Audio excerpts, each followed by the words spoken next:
If you are enjoying this podcast and other podcasts on the Dragon Wagon Radio Network, be sure to check out the Dragon Wagon Shop. Awesome t-shirts and mugs from your favorite shows so you can tout your podcast pride, all while supporting your favorite indie podcast network. And make sure to check it often for new items and limited time designs. So shop now at dragonwagonshop.com and get your dragon swag on. Hello and welcome to Dungeons and Dragon Wagon, the Rhyme or Reason, Chapter 8, Round Table. Wow. Do you believe that shit? No. 8. I believe it. 8 chapters. How long have we been doing this now? 4 years. How many months? 4,000 I years. actually don't remember. When did Wait, we start? what Does month anybody did we remember? We started in May. Did we? Did we start in May? Wait, Dang. I could find out It's right not that now. we don't care. It's that we're old and we forgot. Yeah. Speak for yourself. Especially me. I just had a birthday. Yeah. Happy Birthday. birthday. Thank you. Paul had a birthday a couple weeks ago, and it was an enjoyable experience for everybody. I'm 45 now. Yeah. And you don't You look a look day great. over 30. Thank you. I'm still looking to figure out what day we started this show. Great. He's going to look through his calendar, All right. and we're going to watch him click, click, click, You don't have to watch me. You can Click. speak. click. It's amazing how that works. Click. Available episodes. Chapter 1.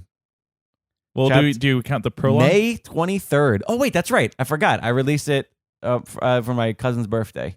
Paul, if you're listening out Aw. there. I think Happy it's birthday, Jake's cousin. a year ago. Yeah.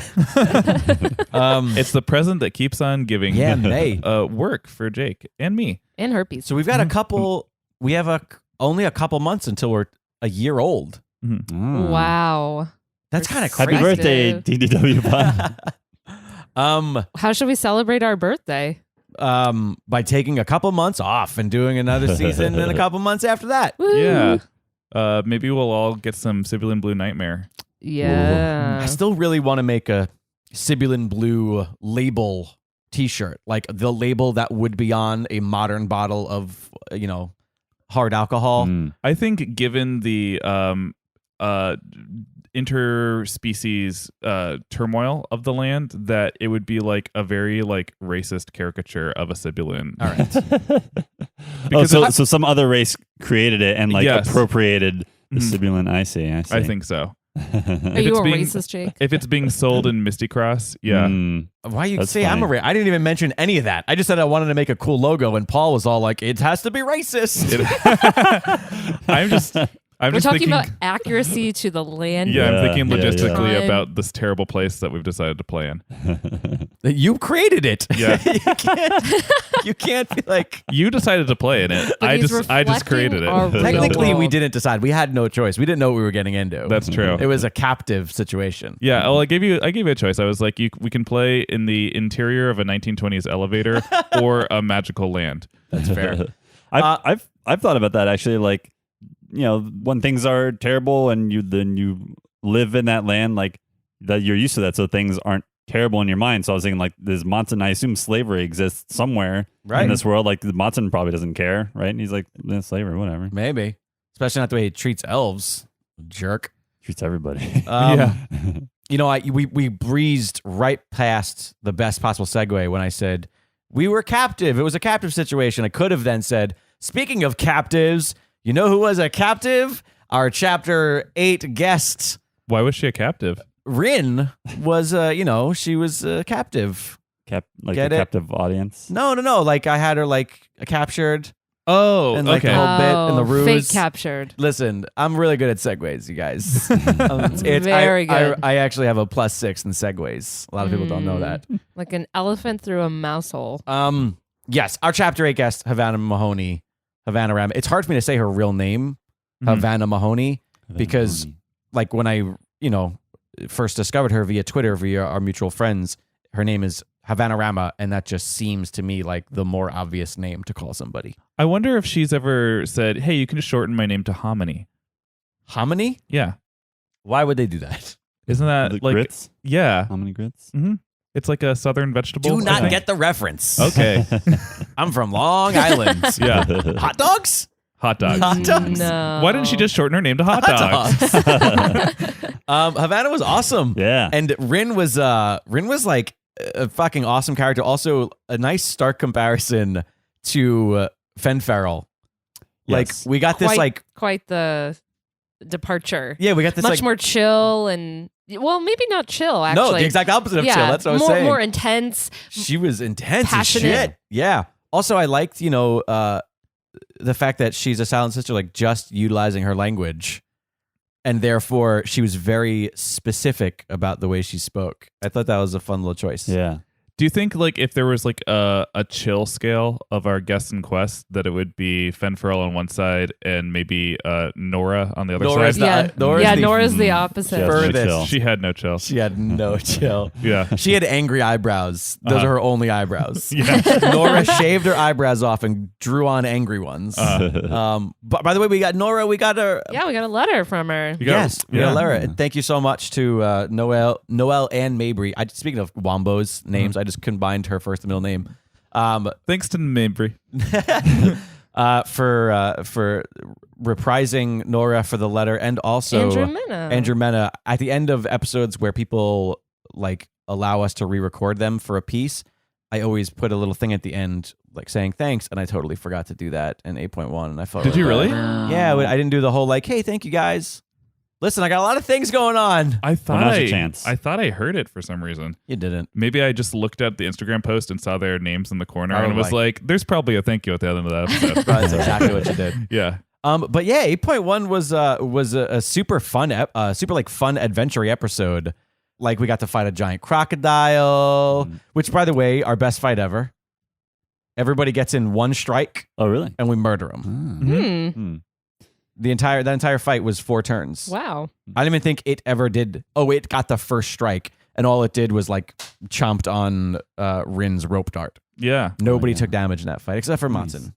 Oh no, Rare. you didn't take damage. You almost took damage because the giant tail was swinging around, and I think Paul said that you barely escaped taking damage. That sounds right. Still. Matson usually doesn't get injured. Yeah. No? Why is that? He's stealthy. Stealthy. He doesn't, and he's a smaller target than Junk, who is just stands there and takes it. He might as well just have a big bullseye. Yeah, and why does Adeline never get attacked? Oh, I get attacked plenty. No. Well, but you specifically don't get attacked less because you have the ring of the faceless man that you got from Idlewild. That's true. Oh, yeah. That's why people, enemies, they look at you and they go, not worth it. She's faceless. And a man. Who? Well, I enjoyed beginning a chapter with a song, as I want to do. Yeah, an awful, horrible, murderous warning. I like kind of the random metal interlude in this. Oh, yeah. Not as much as Orny liked it. Yeah, that sort of screwed my voice for like the next 2 days. Oh, no. Yeah, and I like that we started it on a raft already in motion. I feel like we generally start like, all right, we're either walking or we just stopped or we just got out someplace. Yeah. It's fun like starting it being like, oh, because it's sort of like when we first did chapter 1, I remember you saying like for this first 1.1, we're just kind of just on a ride. Yeah. Like, you just have to kind of go with it. And I kind of like that because it's like, I don't know, sometimes it's a nice reprieve of us going like, shit, all right, where do we go?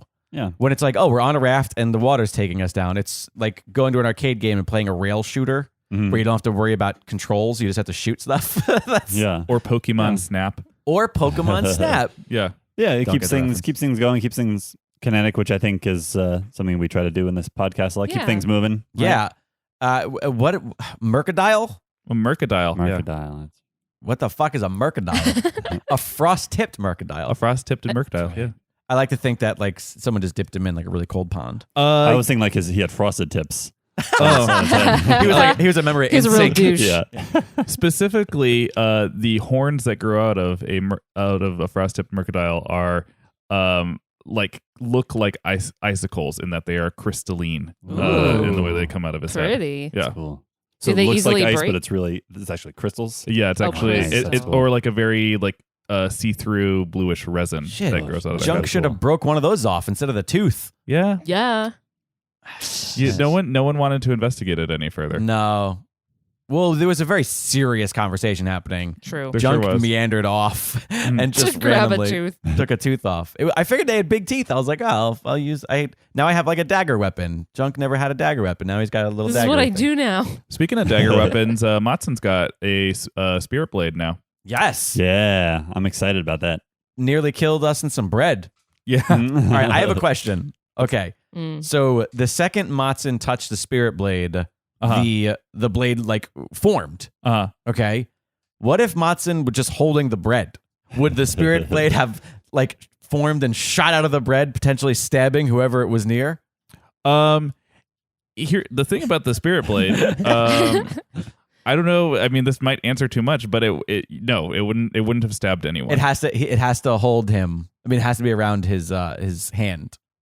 Yeah, he has to put his hand on the hilt Gotcha. in order for it to form. And also, I feel like Caravan, if she saw the knife still in the bread, she'd be like, "Yeah, I'm not helping. Get that thing out of there first. That's fair. I'll see about it." Yeah. What else happened in 8.1? I mean, our mongrel fight That was awesome. was Also, your so fun. flute. That flute was one of my favorite things that ever happened. Oh my gosh. I really struggled because a lot of times anybody who's a gamer, you're well aware of gamer's remorse. You're well aware of like, crap, why did I do that or why didn't I do that? And I've never been more conflicted than with that flute because it was such a fun, organic moment. And I legitimately did not think the flute was going to be a magical item. I thought out of all the things that we bought in that shop that this was going to be a thing that was just a It was goddamn going to be flute. a gag for you. Like, yes. And so I literally was just using it as a distraction. Right. Like, oh, that's great. Like, because I've got a flute. I thought like, well, if I'm going to use this Bide special attack, Little did you know. I have to be a narrator. I have to narrate it. I have to like do a thing. I can say I'm going to do Bide. I want to. What am I doing specifically to ensure I get attacked? So pulling out this flute seemed like the obvious choice. BTS question: who enchanted it? Why? all right. I have this written down somewhere. And my notebook is, gosh, it's just full of so many different. If notes. you want to see inserts of Paul's notebook, make sure you go to dndwpod.com. Yeah. Is the picture of the check it mongrel out. going to be up there? I don't, unless he drew it. I don't think so. Yeah, he did. Oh, I did draw a because it was mongrel. fucking terrifying. Yeah. Okay, well then that'll Then be we up there one should. day. I should send that to you. Well, this houndsman named something that's written down somewhere. There it is. Let's see here. Crystal Piccolo summons the spirit of Mercanus the houndsman. When he was dying, instead of someone letting him die, a sorcerer bound him to this piccolo. And so upon playing the piccolo, you free him and finally allow him to die. And his attacking your enemy is his way of giving thanks to you for freeing him from his prison, his state of unrest. I'm glad that he That's knew so which. nice. I'm glad he knew which one the enemy was. I mean, you were playing the piccolo, so Yeah. Oh yeah, but I guess he could have attacked Matsun or Yeah, Adeline just or Orny. Um, You could sense your. That is Target. the coolest thing ever. Yeah, And That's now I want to know everything there is to know about that guy. I love those little details and Yeah. imagining the story behind those little stories.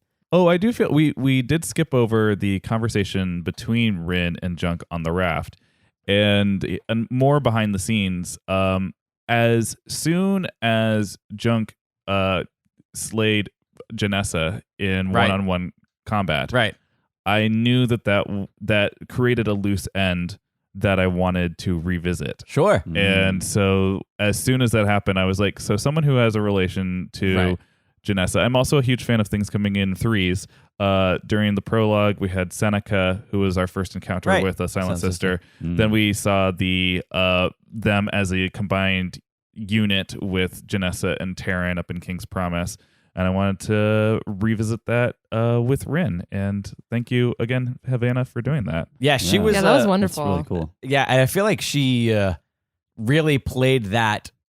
Like the lore of it. Yeah, she played the lore of it really well. Yes. As far as she was pretty good at being able to harness some of those instantaneous emotions, but also be really funny. Yeah. And like she was Nora-ish in that sense, where she didn't hold anything back. Like she.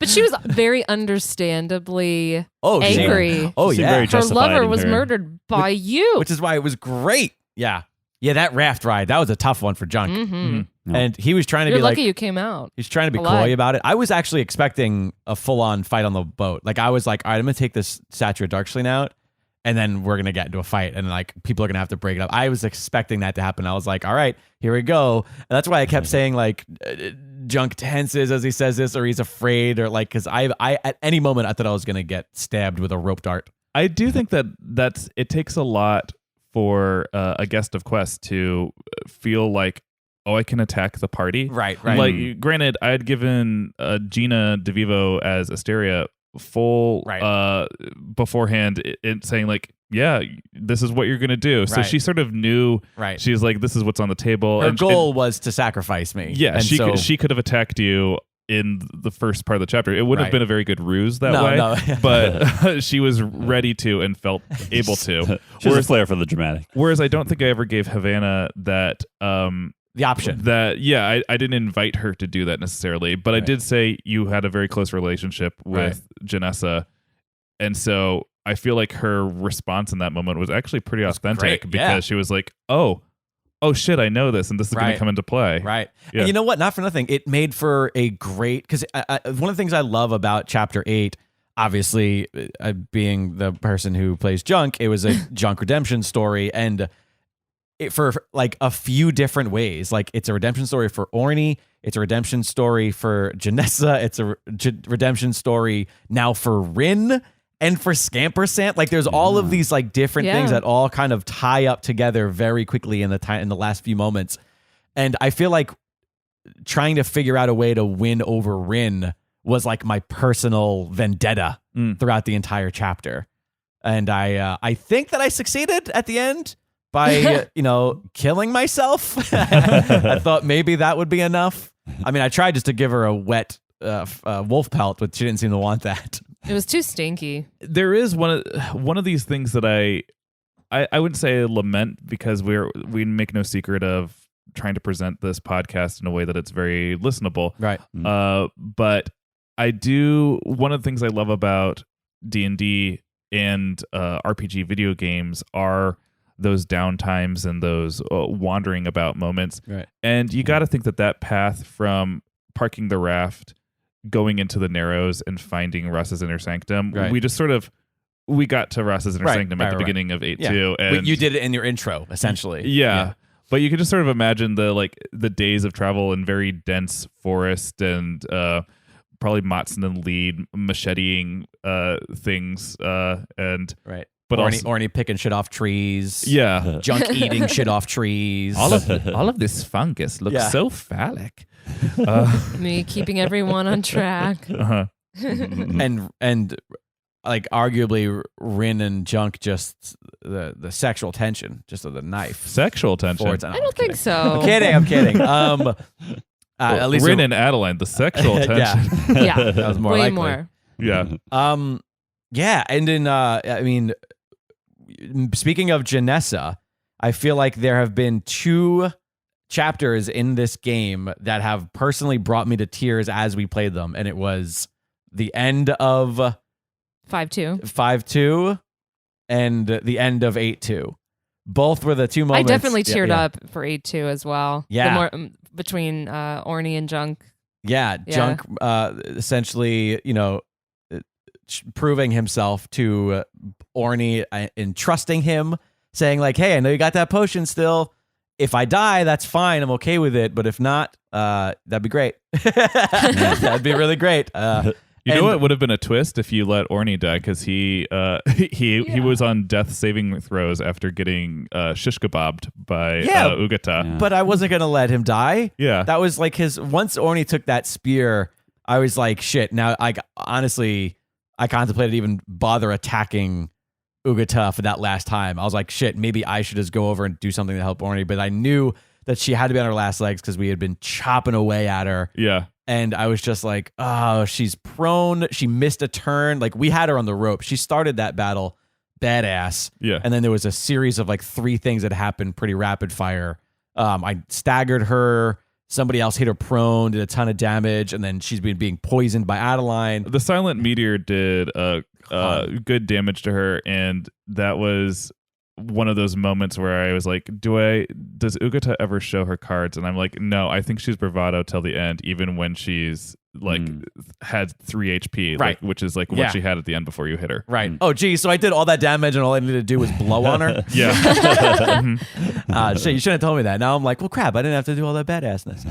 It was still super fun. But it looked cool. Speaking of Ugata, huge thank you to Michelle Specht, who came in and voiced Ugata over Paul's NPCing, I guess you would call it. She's great. Yeah, she's a badass. If you're not familiar with her, then you should be. Is it just Michelle Specht at Michelle Specht? Yeah. Michelle Specht. SPECHT. Yes. There you go. Make sure you follow Michelle Specht on all the social media and check out all the work she does. Yeah, she was fun. And I remember the second we got done recording the episode, Paul, you were just like, yeah, we got to get Michelle Specht to come do Ugata's voice. Like, that was like the voice that you had in your head. Yeah, I was.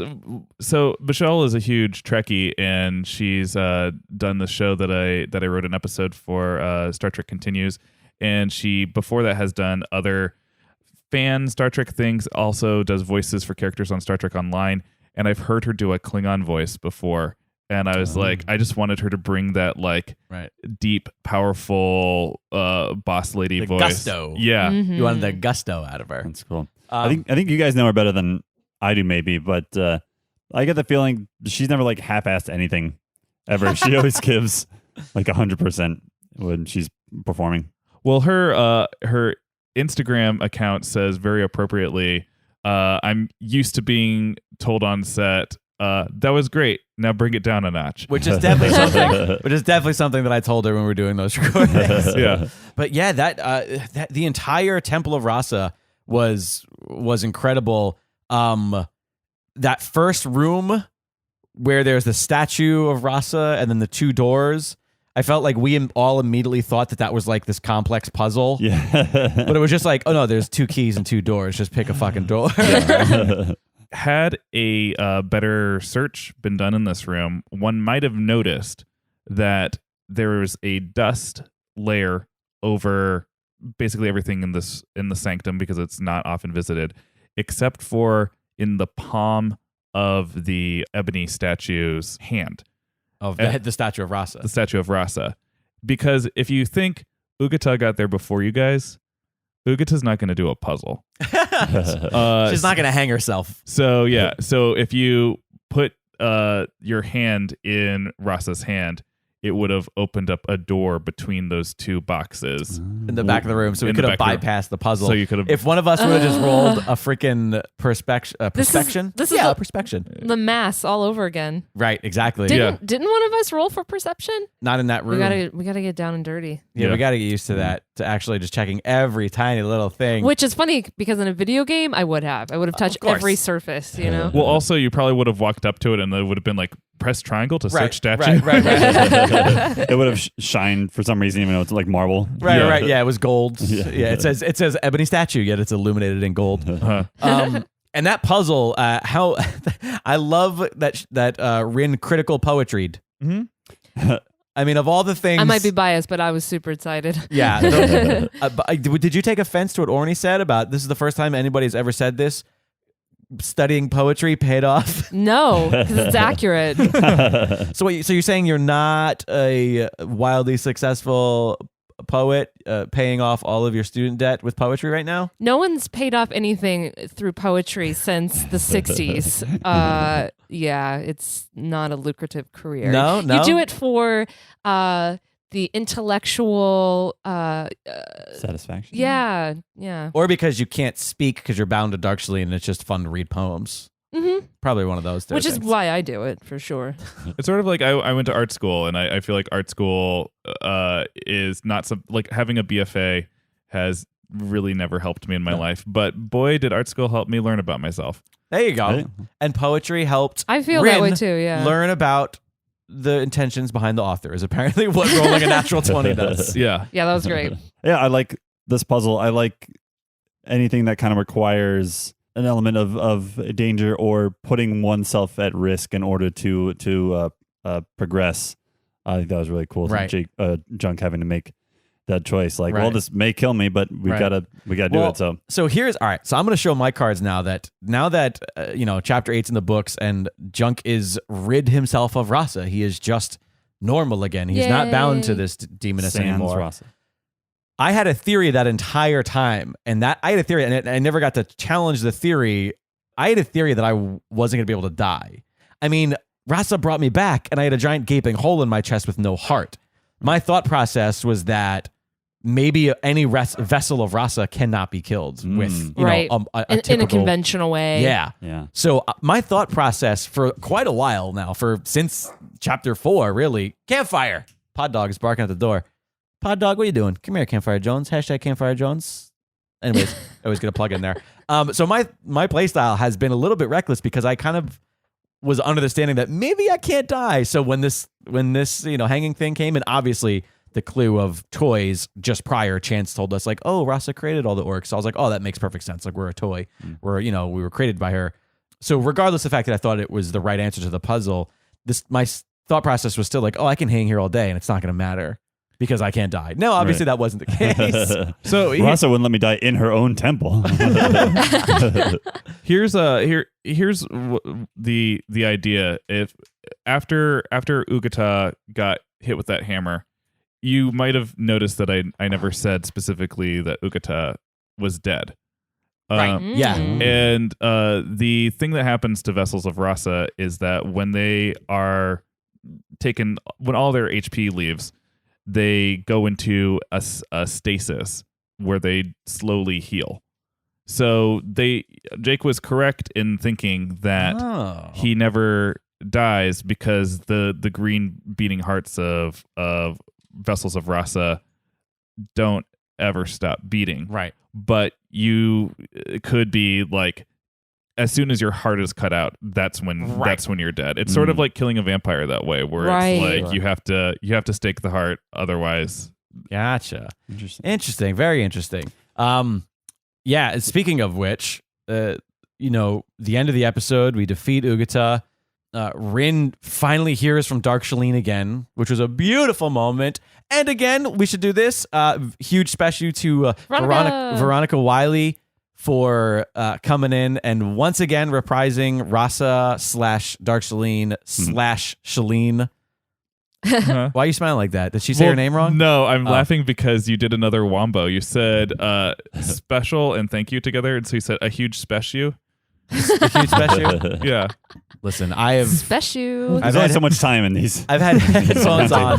I've had headphones on all day long. Jake works hard. My brain is mush right now. But yeah, she came back, and the culmination of this entire chapter is that Rasa is 2/3 weaker. Dark Shaline is 2/3 stronger, and we are one Team Dark Shaline. Yeah, and we are one heart away from reuniting the two. Right. Here's the thing: is there's so many questions that I have now. The first being is when the old world wizards came to Rymor, Shaline split herself so that she could defeat them as Rasa. Yeah. Which makes me wonder, in a different path chosen by Junk, if I couldn't have just used Rasa to defeat whatever the hell the gnomes are up to, because clearly Rasa was bad enough to defeat, the old world wizards who gifted the Rymor with the Kalbana magic, the Kalbana stones. I'm gonna guess yes. Should she have willed it to be? Oh, ooh. I mean, Probably. that was sort of the idea of like like Star Wars Force Unleashed or BioWare games in general of choosing what sort of, or what's that one with the where you're the hero or the villain running through the city. You're talking about one of my favorite games, Infamous. Yeah. That was sort of Junk's choice to make, and I offered special moves, special Vessel of Rasa's moves, I denied. Invoking her name, talking to Scampersan more like, yeah, we got to do this. How do I please the demon goddess? Right. So, all of these investigation things that would have powered up Junk with evil energy, but evil energy that would have made him by far the most powerful person in the group that It's just not my style. yeah. It's all right. We'll defeat Can I be honest the with you? gnomes with your awesome personality. Listen, And your bowler hat. do you know what? With your alliteration. Not for nothing, but if fucking Matson wasn't such a dick in our party, then maybe Junk would have been allowed to have sort of been that evil role. Defensive. But I feel like Yeah, Junk has what? no choice but to sort of be the good old jovial guy because what about Orny and Matson's Adeline? so emotional. He's an opportunist. He is not Orny. I don't think he's necessarily evil. He's not necessarily good either. He is an opportunist. He's definitely wants He's the a greater neutral, you might say. He wants the greater good for sure, but he's also, and then Adeline is super, super, like, I'm not going to let any bad shit happen. So, yeah, Junk had to be jovial. I mean, we all I are. couldn't choose Rasa. We all are murderers. Like, Yeah, at the end of the day. Depending on who you ask. We're heroes to some. Sure. Is this the episode that had the chapter had the most guest voices? This overall chapter, yes. Had four. Had four. We had four. We had one So guest fun. of quest and 3 additional voices. No, 4 additional voices. 4 additional? Yeah, we had Fenfarel, Nora, Right. Rasa / Shaline / Dark Shaline, and Ugata. Yeah, we were stacked this episode. Dang. We know a lot of talented people, you guys. We sure do. We're very lucky. Yes, we are. And you know why else we're lucky? Because after accomplishing what we accomplished in Chapter 8, we leveled up! Cha-ching! All right, so we are officially level 4. Woo! Wow. And that's what Saddest woos. that's what sad woos sound like. Alexandra and Matt just went by on a roller coaster. What's the gist? What do we get for our level up here, Paul? Or what's the starting point? Oh, yeah. Well, congratulations for Thank you. everyone leveling Thank up you. to level 4. Thank you. I'd like to thank myself mostly. Yeah. That's thank it. God. That's the end of it. That's everybody. Figures. That's everybody. Leveling up, again, grants you +5 to your total HP. Yeah, buddy. I'm in the Yeah. 30s. Additionally, Junk too. can add 2 more. This is a class bonus as a warrior rather than a rogue or a ranger that it just sort of adds to his overall tank ability. Nice. Tankability. So I'm at a max hit point right now of 33 then. Ooh. Nice. Considering that we encounter Things that can kill me in Yeah, one that's swipe. probably a good thing. Yeah. Yeah. You're Great. doing a good job of taking the majority of the team's damage. That's why I'm here. This is true. You also have 2 more points that you can allocate towards skills. What are you guys putting skill points in? Well, boy. we've had this conversation now twice, Multiple and times. I still truly Invest in what we already have. I think we should just get way better at the things we already do versus getting new shit. I think that's probably fair, unless there was any area we found that we wish one of us had had a little edge on. Right. That none of us do. Admittedly, looking through my skill chart, like I added points in intimidation, and the character Junk doesn't intimidate people. He's not smart enough to intimidate people. So I really regret that. So I think I'm Maybe gonna there's something stick, else you can do. I'm just gonna stick with. I have 4 in acrobatics and 6 in athletics. I think I'm just gonna add 1 more point to each of those. I'm gonna have 5 in acrobatics and 6 in athletics, and just continue to make myself the guy who can move things and jump really high. And I think that's probably the smart thing for me to do. So that's what I'm gonna do. Do we anticipate any of these particular areas besides the usual, which I think, persuasion or perception, which I have points in already? Do we anticipate like more religion roles needed in this next 2 we gotta episodes? think about what's coming. Yeah. And Yeah. The end is coming. Yeah, I wouldn't, honestly, personally. I mean, maybe, but here's the thing is like The bonus to my perception is always very handy for sure. Sure. I do a lot of those, but the only cause maybe for the wisdom, since we don't have Orny for this next chapter, ooh. it might be nice if you already have some points in that to In Arcana or what? whatever you have. I don't know. I mean, it's up to you. He has 1 in Arcana. But intelligence is also my lowest. Yeah, right. So then maybe it's not worth it then. Yeah, you guys all have a bunch of dummies. Yeah. I have 15 in intelligence. We're not much from fancy book learning. I blame it on Matson losing his magic because you need intelligence. Oh, you had like a lobotomy. Kind of. Magic lobotomy. So that's fair. So what you think? Well, maybe it would just be wise regardless to just invest more in persuasion and perception, which are already my highest. Although I also have investigation. Definitely going to put 1 in perception. All right. So I have And what 1. about your other one? Unless you think it's a waste, I might put in survival. I think I'm the only one with a skill in that as it is already. She'll light a fire. Under our butts. Speaking of which, So I'm going to add 1 point to my athletics.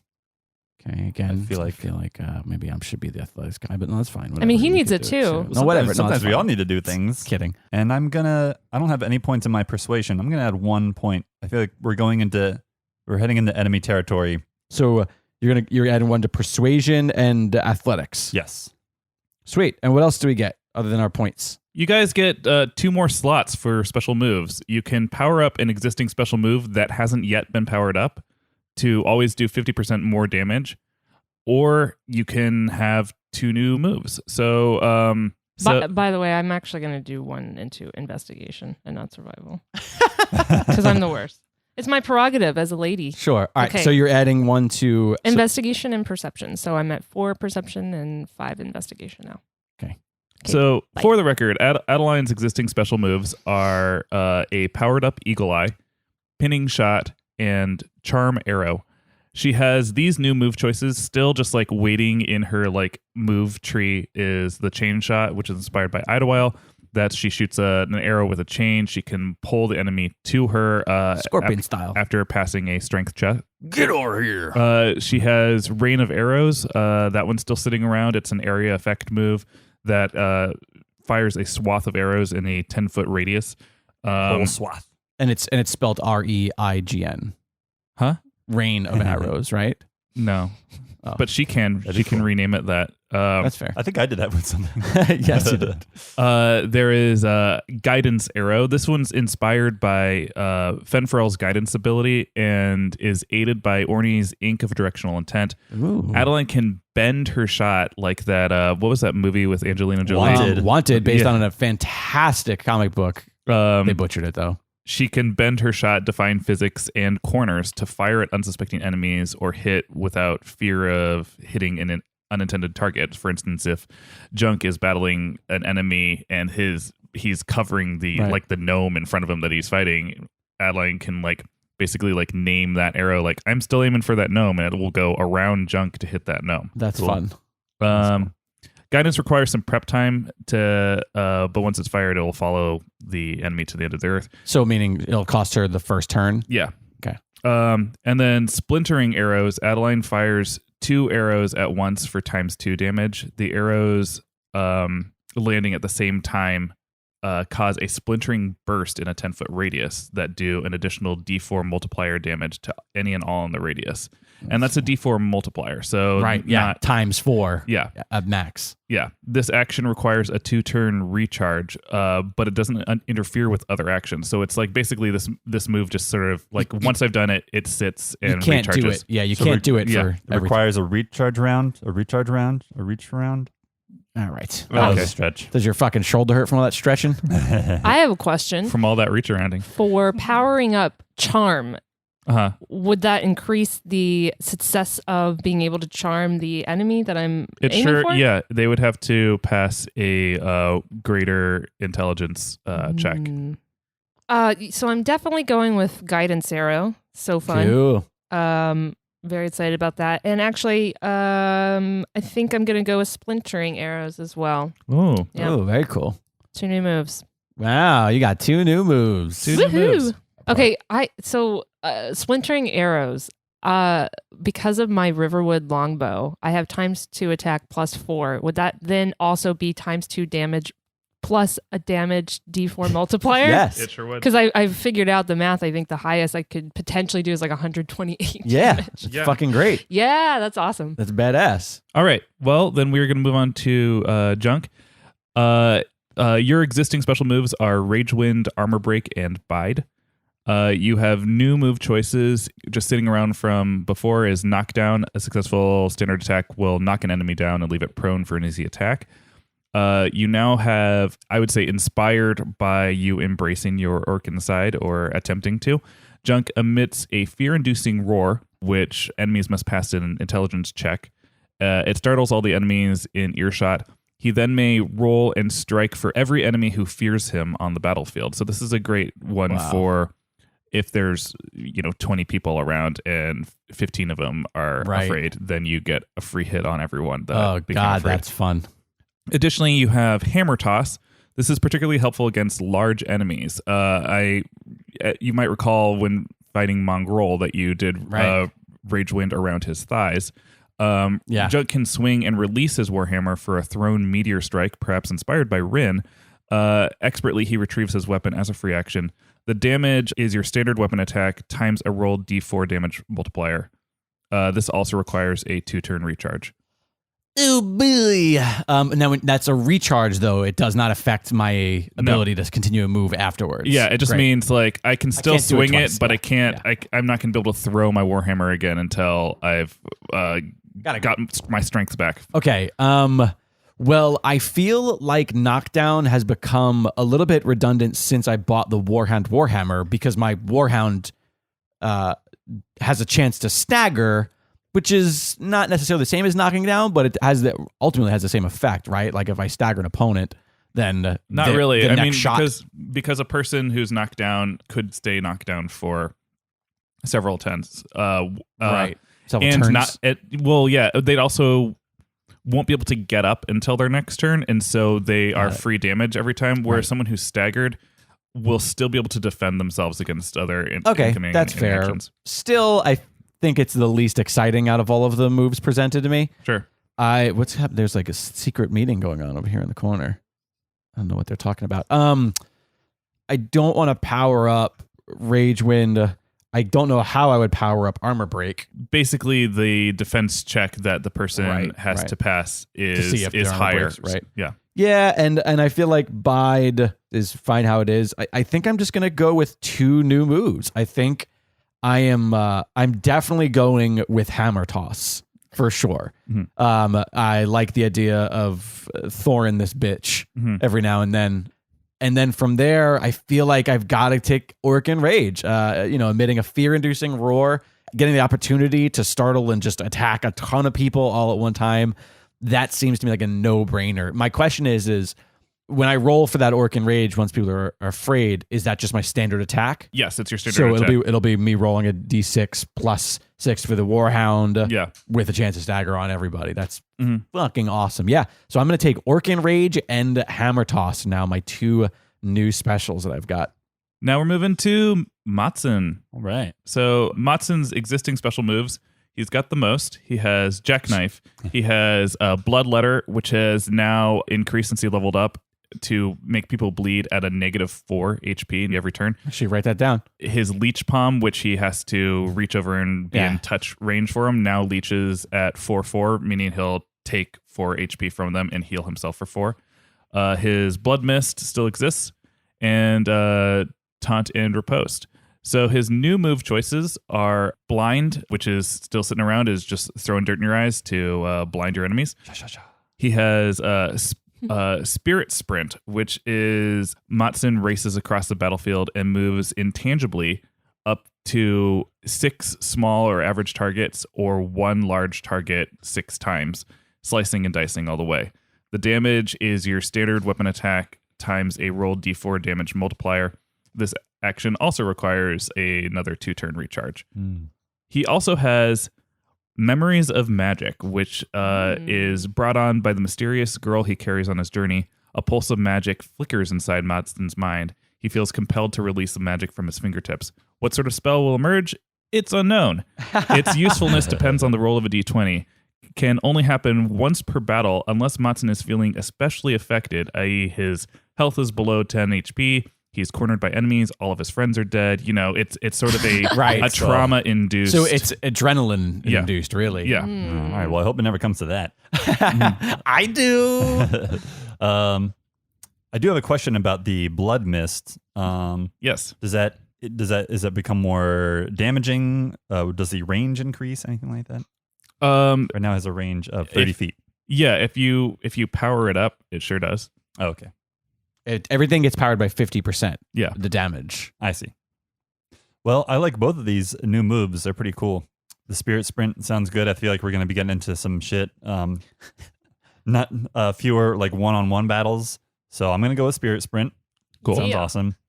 And if we're nearing the end of our journey, and I think the characters kind of realize this also. So I think Matsun feels like things are close. So I think he's also going to go with memories of magic. Yes. Nice. That sounds pretty cool. That sounds so right for Matsun. That's exciting. Well, that's great. That's going to introduce some, I wouldn't say it's necessarily wild magic as you've seen it in terms of the piccolo playing or the beef pot pie, but it's certainly going to be a roll of the dice. Yeah, I'm actually An impressive, looking forward to seeing A some weird, literal weird, roll of the dice. Yeah. I'm looking forward to seeing some weird shit. Rain of frogs. It does nothing. It just makes it really I guess gross. it could distract a dragon and be like, Ooh. oh, That's true. food is falling from the sky. Are you keeping the names of those moves, Matsun? Yeah. They're cool Yeah, you're names. keeping them all. I like have to those. change the name Of of course. one of those moves I just took. Which one? Which Hammer one? toss, because I'm currently, at least temporarily, unless I get a new hammer, I'm currently, swinging this warhound. So I need to call that move Sick'em. Oh my god. Because he's gonna go get it for me, so he's gonna be a good little war. He's gonna be a good little. Well, see, fetch. Fetch. If he brought him back to me, then maybe. But Okay. yeah, Sick'em. Like if you had chain arrow, My you'd call Sick'em. it fetch. Yeah, my Sick'em hammer toss. Sweet. Well, we did it. We leveled up. Well, I cannot wait to utilize all of our new signature maneuvers. Every time that we use one of our new moves, Paul, I want you to yell a la Vince McMahon, "What a maneuver!" That's for you. That's for you wrestling fans out there. Okay, yeah. It's just for you, He's wrestling not gonna nerds. do that. Actually, no, I think I'm going to be like Michael Cole and incorrectly call something else. Vintage. Yeah. All right, now we're just real inside. You guys want to give away some stuff? Yeah. I would love to. So Let's guess do it. what? So guess what? If you listen to the show, and why wouldn't you, right? And you think to yourself, I want some free shit from these fucking idiots, then all you've got to do Harsh. is go and leave us a rating and review on iTunes, on Apple Podcasts. Rate us and let us know what you think, and you are automatically entered to win one of our roundtable giveaways, which is happening right now. Right now. Oh my god. The winner of our Chapter 8 roundtable giveaway, Tyrannosaurus Specs. All right, you guys, everybody, you guys need to work on mic control. Everybody clipped. We've been doing the show for a year now. None of you had to use microphones. I'm going to have an emotional... I stepped away. You just I said want you that to we... know. A breakdown. I'm going to have a breakdown. Also, we were trying to be lively. Yeah, I could tell. Thank you so much to Tyrannosaurus Specs. There is a little bit of speculation whether or not your name is Tyrannosaurus Specs or Tyrannosaurus Pecs, as in like you work out and you're really proud of your pecs. Paul seems to think it's the latter. Yeah, I think it's Pecs. I do too. Yeah, I'm Team that sounds Pecs. right. I think Because you, there's one S. I think you wear glasses like me and your name is Tyrannosaurus Specs. But then Tyrannosaura Specs then. Either way, thank you so much for your incredibly kind review, which you called us an absurdly entertaining journey, We are absurd. which is the fairest review I think that you Yeah. could give of our show. Once again, a listener who came over from Myth Understood, Paul's other delightful show with Sarah Oliver. And he says, I have to say, this podcast quickly became my favorite of all the Dungeons and Dragons inspired podcasts I listened Wow, to. suck it, Misunderstood. No, all of the Dungeons and Dragons inspired podcasts I listened to. Oh, Little known sorry. fact, Misunderstood is inspired by Dungeons and Dragons, though, so accurate. I like that you just like got real Suck aggressive it. about his other podcast. Where's like that? it too. I like that vigor. He goes on, or she. I'm assuming it's a he because I'm assuming your name Rude. is Tyrone, but maybe it's not. Maybe your name is something completely It different. might be Tyrona. Maybe it is. You could be absolutely right about that. In any case, they go on to say that it brings a refreshing take on the classic game and it really has you laughing at some of the most ridiculous things these characters get themselves into. I have no idea what he's talking about. Chemistry these friends share and their ability to really get into a character has me dying, especially with the recurring misunderstanding of what torture dungeons really are. I feel like that was one episode and he's just hanging on to it, but you know what? I like it. I'll take it. I am only on the Chapter 5 roundtable, and I look forward to many more chapters. So you have, you will hopefully hear this in time because this is actually an older review. Once again, once you leave a review, you are always entered. It doesn't have to be a brand new review. So if you're thinking, oh, I left one all those months ago and I'm never going to win. You might still win. So again, thank you so much. Now it is on you to shoot us an email at contact@dndwpod.com. Once again, that's contact@dndwpod.com. Let us know that you are indeed our winner, and we'll let you know what you won and how you won it.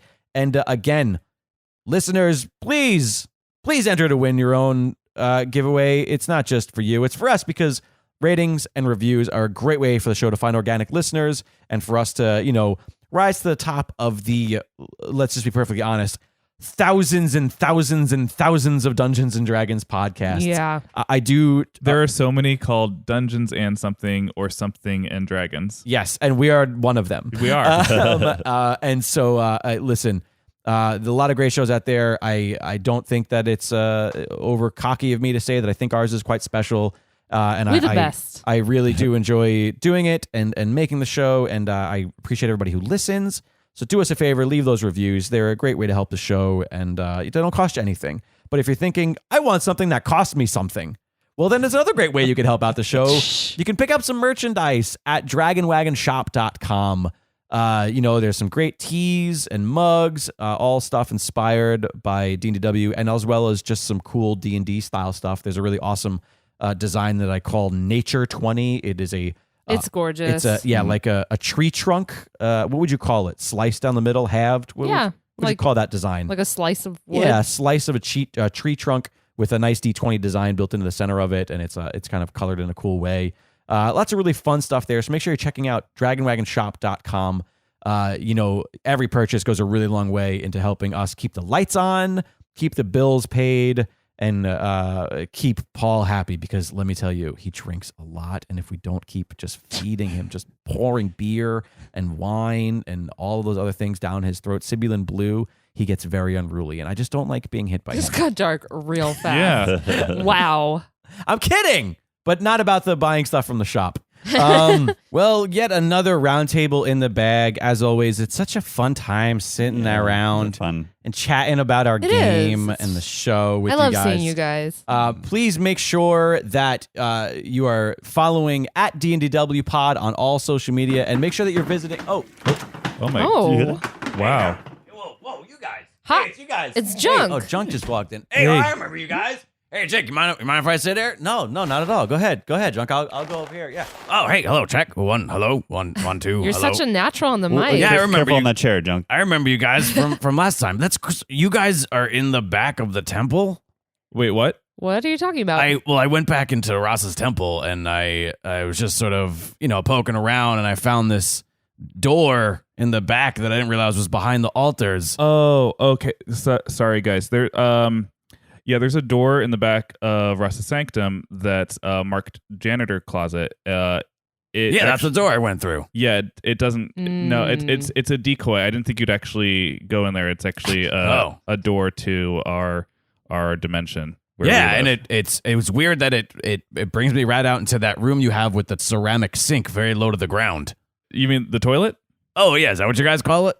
Oh, I thought it was a sink. I washed my hands in it. Oh, yeah. Oh, okay. Well, I still had blood on my own blood. Did you guys know that I tried to cut my own heart out? Yes, we are aware of that. It was pretty crazy. Gruesome. How is your heart feeling? Your new I feel so good. beating red heart. I feel so renewed. You feel like yourself again? I do feel like myself again. Who are you? You weren't here last time I was here. I recognize this handsome gent, and I recognize this lovely lady. I'm nobody. But you, I don't remember from last time. My name is Junk. Nice to meet you. Hey, Junk. You're really small. What's it like being so small? No one's ever called me that before. Thanks, Well, I mean, Junk. you're a tiny little fellow. But yeah, no, thanks for asking. I feel great. I feel really good. You know what? Not bound by Rasa anymore. Yeah. So Great. Do you feel lightness? no, I'm generally pretty heavy. Junk, how are you feeling? You I don't want to bring you down, but you just had parting words with Kelber Orny, and you also had parting words with your buddy Scampersand. Yeah, listen. Do you miss him? I really I wanted Scampersand to just sort of be my pal and just and hang out with me, and I when we would sleep at night, he would curl up in like the little nook of my neck, and it was really warm and the cold nights, in all these random taverns we've been in, and he was always very, very. He was a good companion, and I kind of wanted him just to hang out and be my little pal, but. Yeah, I just I don't think that he really knew what he was doing or saying at any given time, and I feel like I had to set him free from Rasa's control because he deserved it. Yeah, it was a good kindness. Maybe you'll see him again one day. You never know. I'm really worried that the that big giant rabbit monster that we saw is probably going to snatch him up like right outside of the temple. I'm really worried about that. I hope that he at least gets out of that area. I'm pretty certain that those dire rabbits are herbivores, as are many animals in their family tree. Well, that's good because I really don't. Scamp is safe. I hope so. I hope so. Are you missing Orny? Yeah, you know what? Ever since Dad left, I'm sorry. Ever since Orny took off with Rin, it's been really hard. I mean, it's only been, a few hours now. We went back out. I was practicing doing Fen Farrell's vocal magical call through the waterfall a couple more times, but it's still not working. And we decided that instead of trekking out in the wilderness in the middle of the night, we would just kind of hang out in the temple. Figured it's perfectly fine and warm. So not spooky at all. No, not spooky at all. We've been sleeping in the room with all the nooses. It's really quaint and cozy. But, it's definitely, I don't know what to do without Orny. It's going to be really tough. I feel like he's been my guiding light this whole time, and he's just been so tiny and adorable and horny that it's going to be weird traveling without him. How will you fill the void? Probably with bashing people over the head with my warhammer. Okay. Why change things up now? Yeah, exactly. I like this guy. Was it Matt's? Matt. Oh. You remind me of a guy I know. You have similar names. Yeah.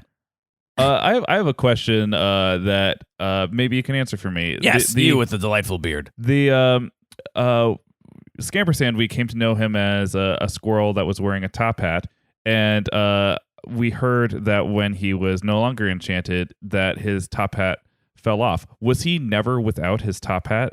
Like in the time that you knew him? No. That top hat, it was incredible. It stuck on all the time. He would be, crawling up a wall or up a tree, and it never seemed to move. Every time he would jump into one of the basins and try to rinse himself off, the top hat would stay on. It was really quite fascinating. Incredible. Yeah. Does your hat do that? No, my bowler hat comes off all of the time. In fact, it's very difficult to stay on my head. It's not really made for a person my size. And especially with your hairstyle, too. Yeah, well, listen, there was this hero who came questing through Fernway when I was a child, a village where I grew up, and you know what? He had this fantastic do, and I told myself, once Mom lets me cut my hair, that's when I'm gonna do that with my hair. Tell us more about this hero. Who is this guy? I don't know. I was a little kid. He was just some dude that came through. You know how many heroes come questing through a town on celebrating their journeys and adventures. Probably a lot. A lot. A lot. Fernway was a real hot spot for questing heroes. Oh. Yeah. Have you ever considered going back to Fernway? I don't even know if it's there anymore, but I would like to. One day, when I'm done with my new life's mission, I hope to, maybe meet a lovely lady and head back to Fernway. And if it's not even there anymore, maybe rebuild it. Wow. Yeah. That sounds lovely. Are you single? I'm not. Oh, sorry. She's with you? Yeah. Oh, I knew that. Oh, I remember that from last time. Well, Junk, what's next for you after I you've have to solved find the gnome? I have to find yet another vessel of Rasa, and I must destroy them and take their heart back to Rasa's temple, set free all of the ants, and finally destroy Rasa by way of recombining her with Dark Shaline, so that Shaline may once again be whole. Oh. I made a promise to Rin, and as a promise, I am going to keep. Incredible.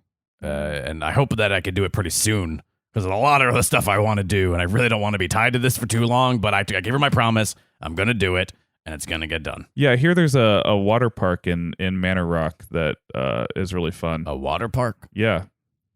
I don't understand. I bet you would like that. What's a water park? It's like a place that has water and slides.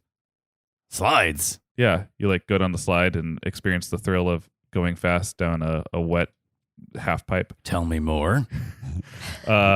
People wear swimsuits. And Wait, you put on an entire suit just to go swimming? That seems like a lot of excess clothing. Yeah, it's often less clothing.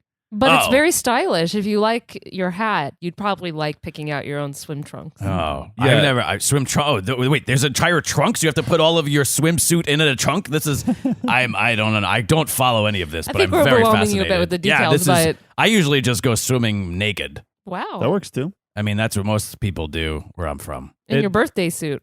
Well, Jung, we don't want to keep you if you got to get going on your adventure. Oh, I have nowhere to go. I was actually hoping I could hang out with you guys. No, I'm kidding. Of course I have to go. I suppose I should get back to Matson and Adeline. Who knows what awful, boring stories Matson is telling Adeline right now. That poor girl. She's so incredibly patient. I absolutely love her. But this was really fun. You know what? I kind of feel like I'm a natural. I feel like anytime you guys want to have me on, now I know where the interdimensional door is. I could simply slip on through, go past your toilet. Is that what you said it was called? The toilet? Mm-hmm. Yeah. And, you just let me know. Yeah, just And, knock first. But yeah, I'm going to get going. Here, I'll give you your mic back, buddy. Oh, thanks. All right, you have a good day. Yeah, you guys. Nice seeing you, Junk. Bye, seeing Jung. Nice seeing you. Wow. Oh God, yeah. He stinks. He does. I mean, I didn't want to say anything. I mean, he's got dried blood all over his entire body. Yeah. He's really stinky. Actually, Matt, good job keeping a cool head there. Like, as long as everyone's cool with this, Junk should never know that Matt is a vessel of Rasa. It's Yeah. true. Oh, It's a yeah, good yeah, point. yeah. We should Yeah. not. Try to- Sure. Let him know. Try to less people know, the better. Yeah, your heart would have been gone. Well, again, that does it for our Chapter 8 roundtable. Thank you so much for listening. We do hope you enjoyed this. Thank you. Do hope you're following at D&DW Pod on all social media. Check out the dragonwagonshop.com. Go to dndwpod.com. You get a bunch of bonus content. You'll hear shopping outings. You'll see artwork from Paul's notebook. You will, see a contact button. You can shoot us an email and let us know your thoughts. All of the good stuff. You know it by now. We have 2 chapters left, you guys. No. I cannot wait. On behalf of everybody here at Dragon Wagon Radio, it's Paul Bianchi, Goodbye. Matthew Hinksman, Peace. Alexandra Hoy. Later, alligators. My name is Jake Lloyd. We will see you next quest.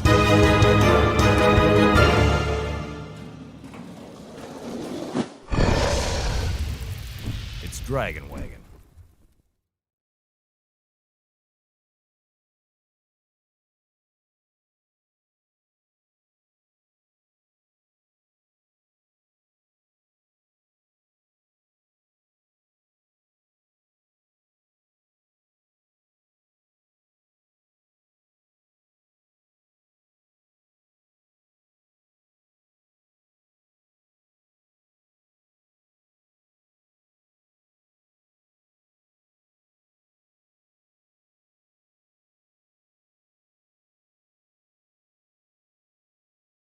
I heard some things. Oh, that was a really good accent.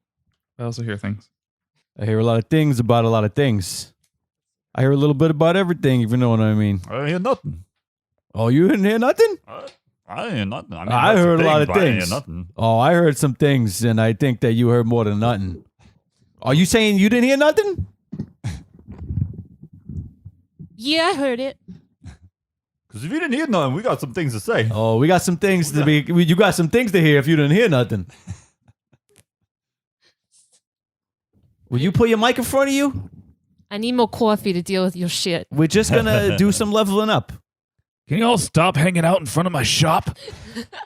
But this is the Heard Nothing shop. What do you think we're doing over here? We're hearing nothing in front of the Heard Nothing shop. Get out of here. What? We're just talking. You're not hearing nothing. All right.